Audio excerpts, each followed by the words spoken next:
All right, guys, today's video is planting strategies. I'm going to get into a few tips here to help you out. In different food plot situations may call for different species situations. It just depends on how you manage your plots and the conditions they grow in. So I'm up here at the island today, and obviously for those of you that seen my main food plot, this plot is in a much different situation than my main plot. First off, sunlight here has greatly decreased as far as direct light. So now you're seeing bright pockets in here in the evening and shaded out areas in the backside over there. So this is going to greatly affect my spring and summer rotations. So planting certain species that your main plot may have will not necessarily work in these type of conditions. So you need to seek plants that require less light to do a good job. So plants like clover, especially ladino clover, tends to do well in lower light conditions because it prefers, especially in the summertime when you think about it, clover tends to go, it's not dormant per se, but it goes on a downturn where the heat and stresses can get to it. Up here, the heat wouldn't be so bad, and it's not getting fried by as much direct light. So it would grow better in this situation than it would in my main food plot for that short window while this has still got leaves on it. Other conditions can play a factor as well. So for instance, my main food plot is a much larger plot. So let's say, now these are just example rates. If I'm sowing seed, and let's say I set it out at 50 pounds per acre, especially like a soybean is a good example for this. If I set soybean out at 50 pounds per acre out here, I tend to do fairly well because my plot is larger and it keeps the deer more spread out. There's much more surface area that deer can eat on versus up here.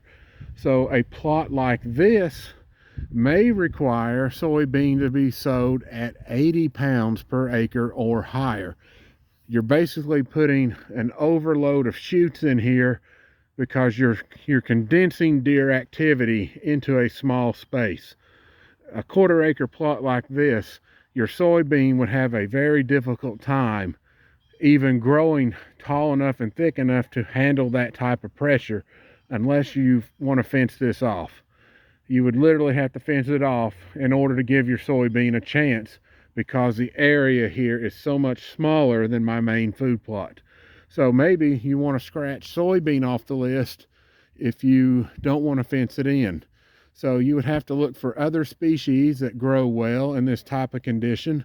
So you want to seek species that, even though when they're browsed, they still come back with high tonnage rates and do well in low light. The other species that would do well up here in low light is deer vetch.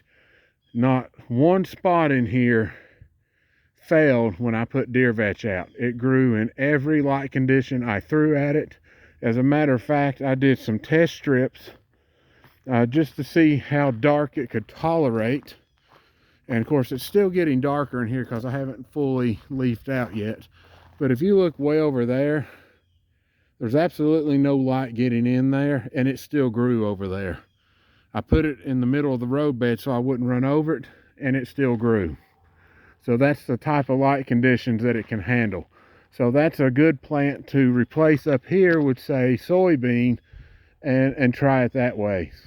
But I'll save some what I'm going to do for planting day because it's about to happen here very, very soon, at least in the main plot. So I would have check off high sow rates in small plots. You want to check off plants that do well in low light conditions. And also I have a very basically a totally different edge here when it comes to competition. I'm competing with trees for light. I'm also competing for trees with nutrients. And even though the sun's making this lighter green than what it is, but you would have dark green where there's fewer trees here. and light green where the bigger trees are soaking up more nutrients. So it's going to affect the success rates of your plots with how your plants provide nutrition for the deer, what size the plants get, how much production is in here. So like a big example, which you probably don't notice right now because I haven't filmed the main food plot, but it rained here again. We got another ½ inch of rain or so, and this plot here has laid down. My main food plot is still standing up tall and straight.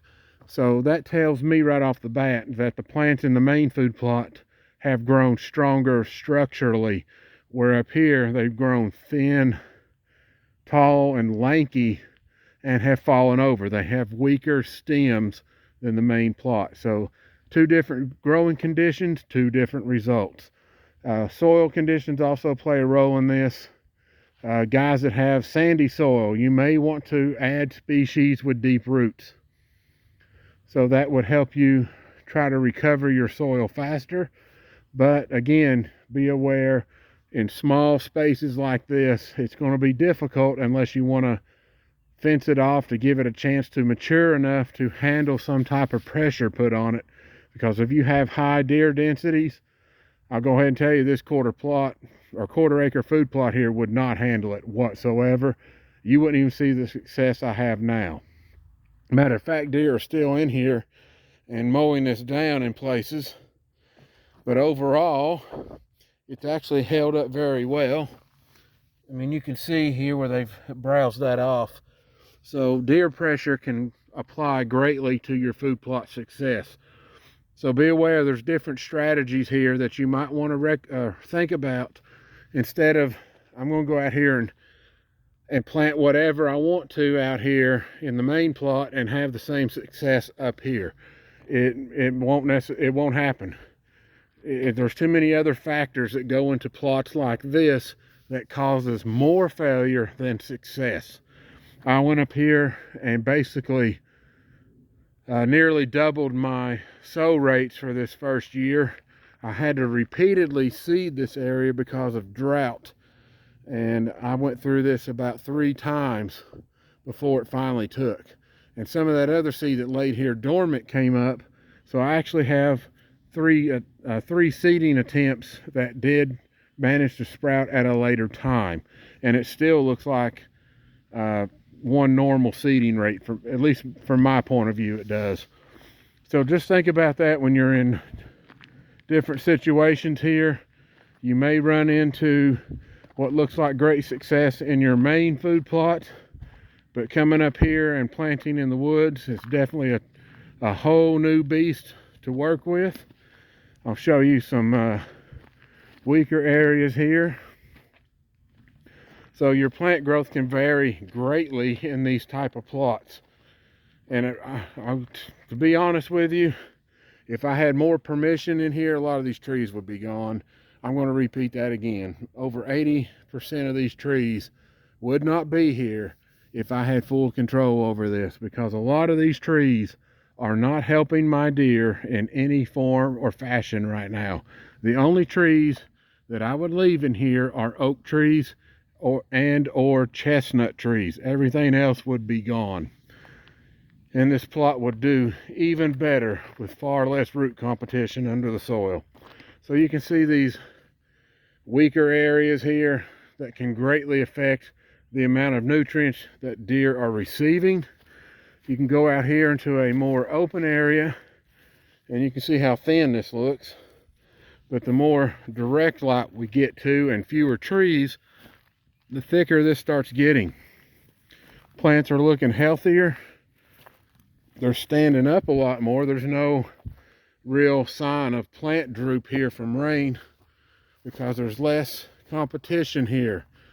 So the plants can grow stronger together versus some of these other spots that's over here.